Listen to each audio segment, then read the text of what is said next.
This is 8632 Swamp Raid. You may be starting to pick up a pattern here, and you can kind of tell what kind of LEGO themes I grew up with. LEGO Agents just doesn't get recognized much in LEGO media on this platform, so I thought why not talk about it. For $20 in 2008, this playset is unmatched compared to the most modern action themes pumped out by LEGO. LEGO hasn't really done an action spy theme since around 2016. Okay, well, my point still remains. This set is packed with a great setting, figures, and vehicles. Agents was centered around a lot of classic spy movie tropes, from its music choice to its plots, and even its art style in the Flash games and comics. Agents had a great color scheme for signifying its villains versus heroes, and you can immediately tell who's on what side.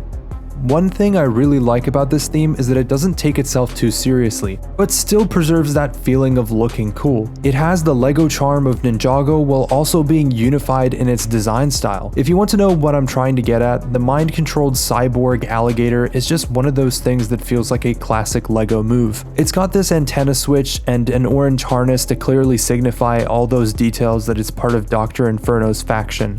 Actually, funny story, I got this set 6 months ago from eBay for around the retail price of the set just because the box was extremely damaged. It didn't matter much to me since I wanted to open it for the build experience more than anything else. A lot of Agent sets aside from the Volcano are very cheap and easy to come by. There isn't a lot of attention given to this theme, and the aftermarket is at an all-time low for these sets. I know there was a sequel series.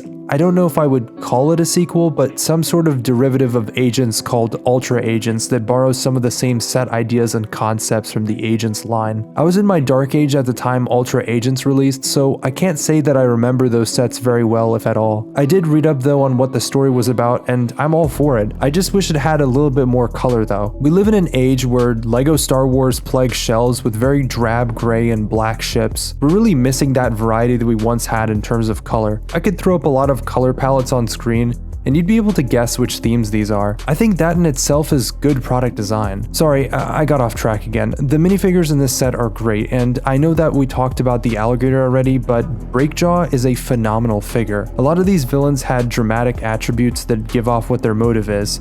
Agent Charge is a great character too. His bike is decently sized and fits well within the swamp location. This ramp is the perfect place for Charge to make his escape as well. If I'm not wrong, the loose story for this mission is that Chase needs to go in and snatch Breakjaw's map so they can bring it back to the team for the rest of the agents to find the stolen golden bars. The continuation of the story would be the next set, which is pretty much the selling point for you to acquire the next one to continue the story. For a playset that was $20 in 2008, it did its job just right, and like I said in previous videos, I just wish we got more location-based playsets like this again. Anyway, that's all for today's video. I'll see you guys in the next one.